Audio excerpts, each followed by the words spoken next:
bënin vepra penale. Po prandaj ti duhet të pranosh një fakt konkret që ti kur shikon që person që të ka udhëzuar të bësh një veprim dhe bie që ai veprim që ti ke bërë mund të përbëj vepër penale, ti ndalon automatikisht veprimin dhe nuk bën një mëkat tjetër shtesë për veten tënde. Në rast se ti vazhdon, atëherë i bie që ti bën qartësi një bashkëpunim në një vepër penale. Zotë Zhlima, a mendoni se do t'jetë Belinda Balluku ai peshku i madh që mund të godas SPAK-u sapo të zgjidhet edhe kreu i ri i këtij institucioni, gjë e cila ka lënë të kuptohet deri diku pak më kohë më parë teksa ajo u thirr në SPAK dhe kërkoi të zgjidhte avokatin e saj.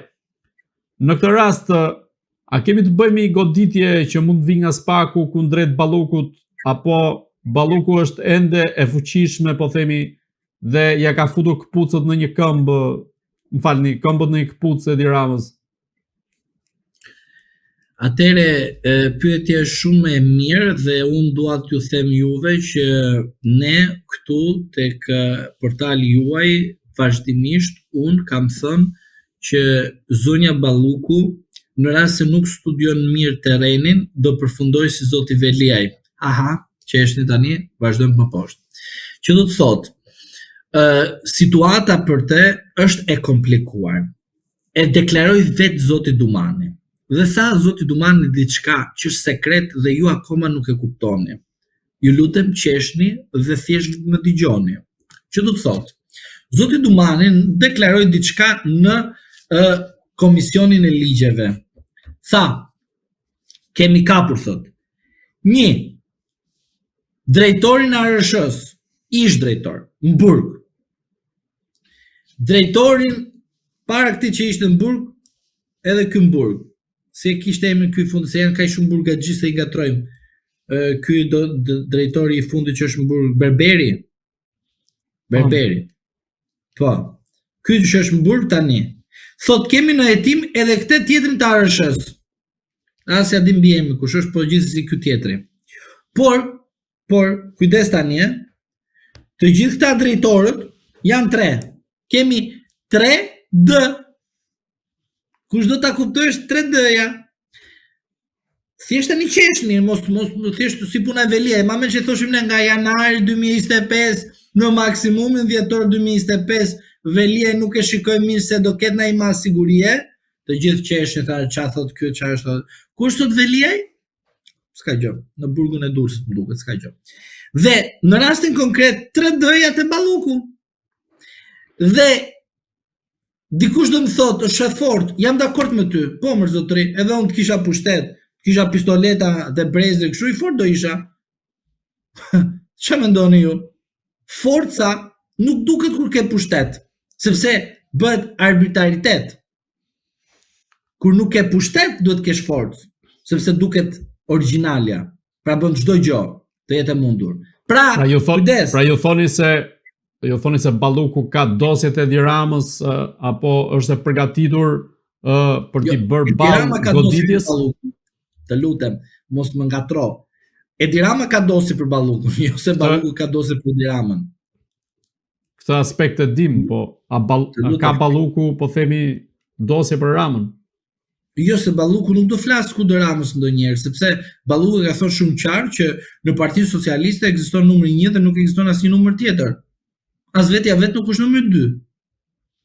Pra është në shërbim të një udhëzimi të qartë se si zonja Balluku është e emëruar dhe se si ajo zbaton urdhrat dhe firmos. Tani, pyetja juaj është, a është ajo drejt Veliaj duke pinë një kafe ngjitur, po kam frikë se në Borgradec është shtëpia e atyre që rrinë në paraburgim në këto kushte, por gjithsesi nuk i dihet që mund të bëhet në një papritur dhe të shpëtojë. Por shpëtimi do quhet zvarritje.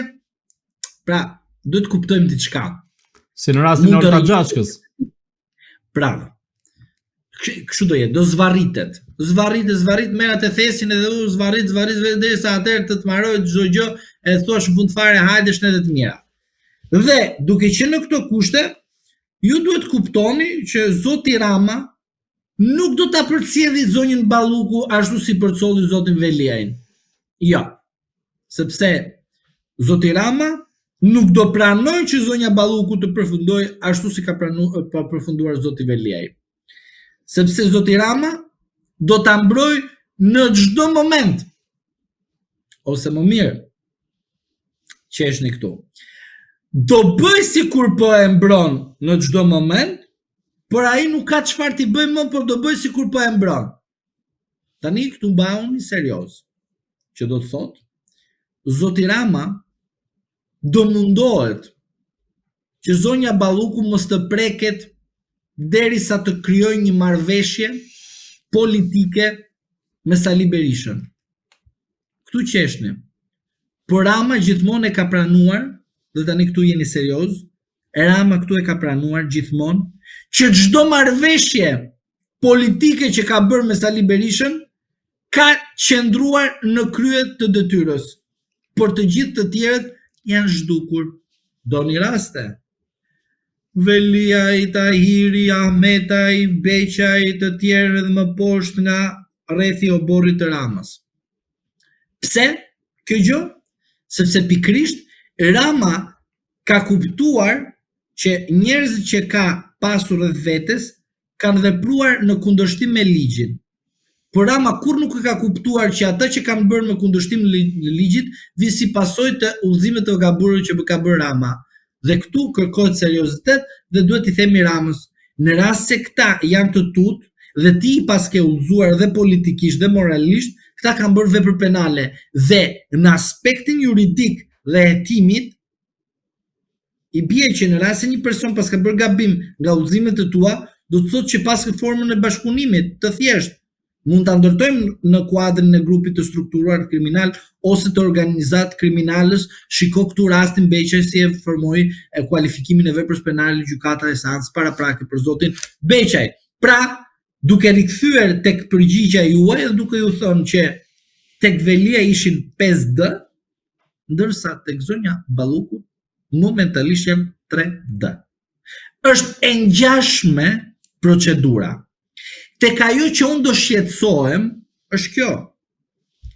Në rast se kemi një devijim të linjës nga 2100 të mediave, që kush është? Është ai që shqiptarët shikojnë vazhdimisht në darkë, që janë mediat që fillojnë edhe sulmojnë, si puna e rastit të zotit Veliaj.